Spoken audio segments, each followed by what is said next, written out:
I'm just going to start with the most obvious question here. I don't know what you can say on the most recent development with the Zion situation, but what can you say about it? A couple of things I can say. One is that anytime something like this happens, it's incumbent upon the organization to take it serious and not be dismissive of it, and so I won't do that.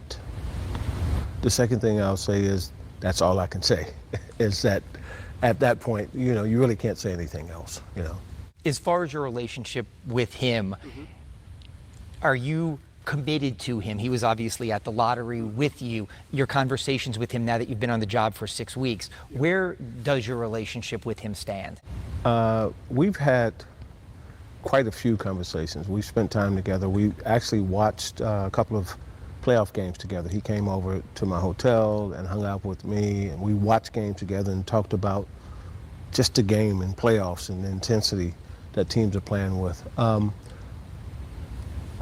I feel like it's off to a really, really good relationship with Zion. We're going to go forward with him. We're going to continue to go forward with him as the face of the franchise. But even when I said that to him, Fletcher, I said to him, we're going to do this, but there's responsibility and accountability that comes with this. And I know what that looks like. And I was fortunate enough to live it on the court, and I was fortunate enough to run it in another franchise. And I know exactly what that looks like and what that entails. And so those are the conversations that I've had with him. And I'm not guessing, Zion, about this. I'm not hoping that this is the right thing to do. This is how it is. This is how it's done. This is how it's done at the highest level.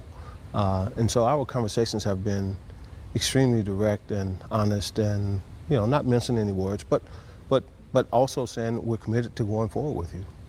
Do you think because you just mentioned, you've lived it, you played with Dennis Rodman, you traded for Rasheed Wallace. Yes, of course.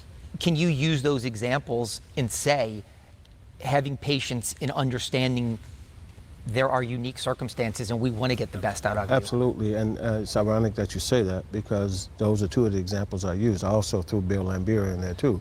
So, but I've said to him that, like, look, you don't have to be a choir boy to be successful in this league. You can be who you want to be, but there's a level of professionalism that you have to bring that you cannot, that's non-negotiable.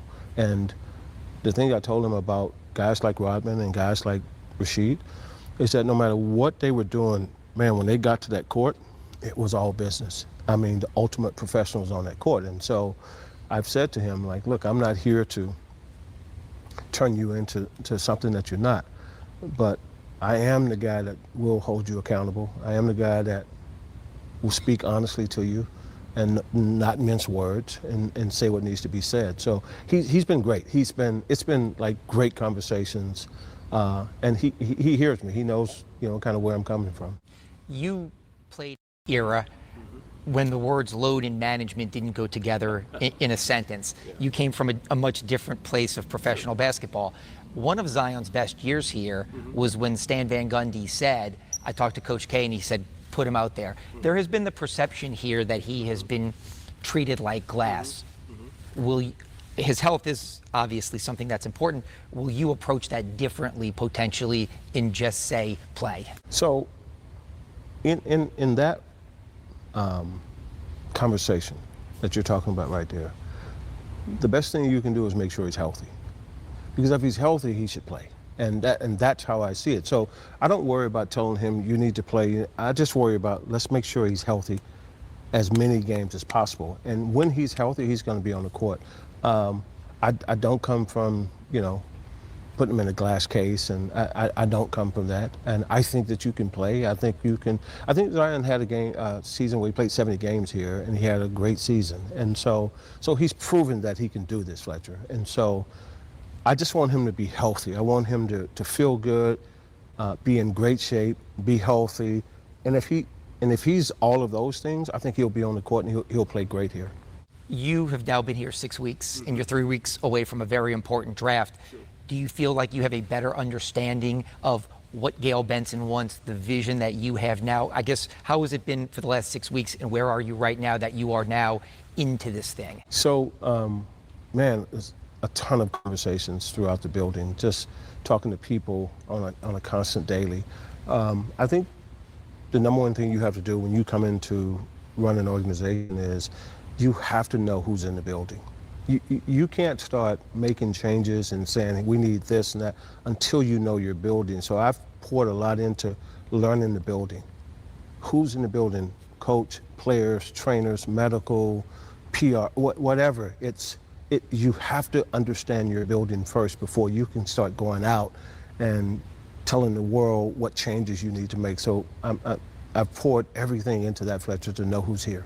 How do you feel? I feel good, and what it does is give you a clearer sense in what you think you need to do. And so the draft is coming up. That's going to be one of the first 10 polls where we have to make a stand about who we are. And it's going to be anytime you do a draft, Fletcher, it's a signal to who you want to be. You're kind of saying to the public and to your organization and to your players and to your coaches and everybody who you want to be, what represents you. And so the draft will be the first of many situations where we get to identify who we are. As far as head coach Willie Green, there were a lot of conversations. Will he remain? I know he probably grew up watching you play. How have your conversations been with him, and where do you stand with him, and how do you feel about Willie? Same almost as I am, and that is just about communicating, about accountability, and really expectations. So the team was decimated with injuries last year. I think it would be unfair to strictly judge Willie on last season. When the team has been healthy, been competitive. And so for me, I looked at that, talked to a lot of people, talked to Willie, and I thought to myself, okay, you owe it to Willie to give him a chance to have a healthy team and to see if we can meet these expectations and all. So for me, Fletcher, I just thought it would be unfair to judge him strictly on a season where the team was decimated. And I just didn't want to do that. So I think of you, even though I know you're from Louisiana, and I grew up here, so I've known who you are.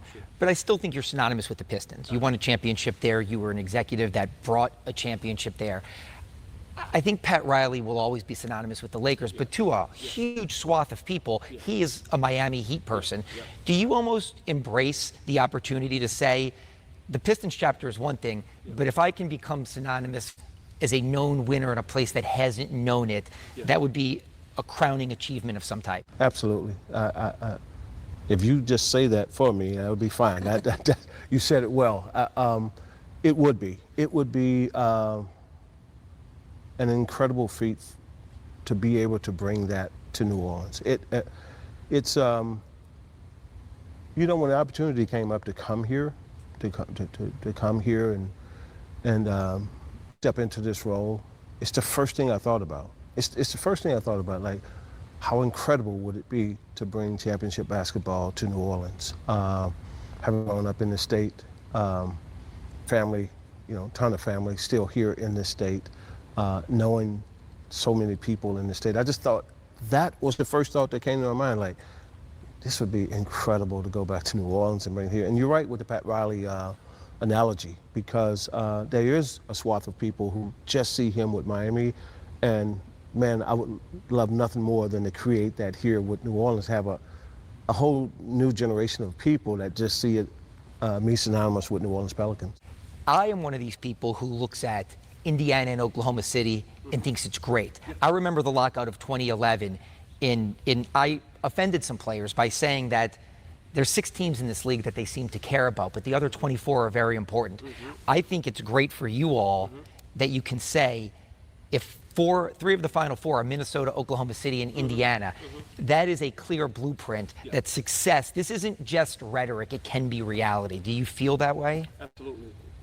Here's the thing, in all my years in the NBA, Fletcher, I've never equated a city with being appealing to players. That's a misnomer. That's not really true. Players want to go where the environment and the culture is incredible. There have been teams that shall remain nameless that were in big cities that were bad for a long time, and no one wanted to go and play there. And there's beautiful cities, right? And no one wanted to go and play there. And the weather was beautiful every day, and they couldn't get guys to come play there because the culture wasn't right. I've always believed that if you build a great culture and a great environment, players want to go there. Players will go to Oklahoma City. They just, Hartenstein went there last year. You know, the same thing with Indiana, same thing with Minnesota. Guys go, look, you have to live with these people every day for 7, 8 months out of the year. Whether the sun is shining is irrelevant if you're miserable. I'm telling you. So you have to build a great environment, a great culture, and play. I don't care where it is. They will want to go and play in that city for that organization. And it's been that way for a long time, I'm telling you. It really has. I asked about Zion, and you talk about culture. How do you feel about the rest of your roster? If Zion's the face of your franchise, it certainly sounds like you are in it to win it right now with the age and the players you have. Is that how you feel? Because some people want to say, is it a rebuild? What is he doing out there? But if you've designated Zion, is it fair to say that this is a team that expects to compete right now with the players they have? Another phrase I'll give you, Fletcher, is you're always in a build in the NBA. You're never not in a build. Now, whether it's a rebuild, that's different. But you're always in a build. Even teams that are playing right now are on the phone talking with other teams about what they want to do in the summertime. I'm talking about right now, Fletcher, the 2 teams that are in there, the 4 teams that have just been in there. You're never not building. And so when people say rebuild, it's just like, okay, maybe we're starting over.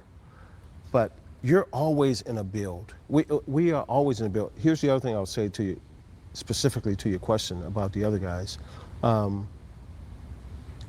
We get a ton of calls every day since I've been here for 6 weeks on at least 4 or 5 other players on the roster.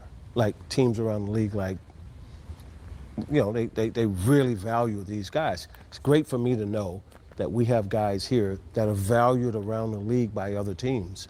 That's important for me to know who's in the, when I was talking about who's in the building, it's stuff like that. It's when you're talking to the other 29 teams and they constantly mention the same 4 or 5 guys, like, we really love that guy on your roster. We love this guy on your roster. That's great for me to know who's in the building. Know you have value with players here in this building. And maybe just my final question here is back to the draft. For the last 7 MVPs have come from outside of the United States. It's 4 players, but it's 7 MVPs. I'm not saying this is negative. I'm saying it is a positive. I remember once upon a time you drafted Darko. It didn't work out, but maybe you saw what the league was becoming in a versatile stretch big. Do you embrace kind of the international, maybe how they play and what they do, and understand that is an integral part of this game? Or, not to slight American born, I was at the Olympics last year and watched Team USA win it all, but I do understand that this game has become amazingly international, and 20 years ago you were at the forefront of doing something about that. Yeah, I am a huge advocate of positionless basketball, bigs being able to get out and play in the open court. I love the 3 to a limit. I don't like bad threes. I don't like bad threes, but I like the 3 ball. I like the game the way it is, but more so importantly, and what we discussed at the league office for the last 3 or 4 years is this: what I really like is intense competition. And you just saw that with Indiana and New York. You just saw that with Minnesota and OKC. The intense competition is what draws fans in. People wake up the next day and like, did you see that game last night? It was incredible. That's what draws people in, and so that's what I really want to bring here to New Orleans, like intense competition where people wake up the next day and go, did you see the Pelicans last night? Like, it was crazy, that game last night. That's what you want to draw, more so than did he shoot a 3, was it a late, that's secondary to me. The intensity of drawing people in, That's the number one thing you want to bring here. And as we go, do you have a message? I know when you were introduced here a month ago, do you have a message for fans? Do people stop you on the street and ask you about the team? Not that you want to make promises, but is there something you would like to tell the fans to be excited about basketball? What I just said, I would say that right there to any fan that I ran into or on with you right now, Fletcher. I want people to come to the games and go, did you see the Pelicans games last night? Man, those guys are intense every night you go in there. Because I know for a fact that's what brings. It's not, hey, the Pelicans shot 43s last night. That was great. Like, who cares if you lost a game? Who cares if it was a boring game? People care about the intensity, competition of sports. That's what people want to come and see. And so with us, that's what I want to bring here. Like, I know that sells. I mean, it's sold forever, and it'll continue to sell. And it's selling right now. I agree with you. Indiana and OKC should be two great teams. I don't care what market they're in. It's two great basketball teams. Subscribe now and stay up to date for all things New Orleans Pelicans.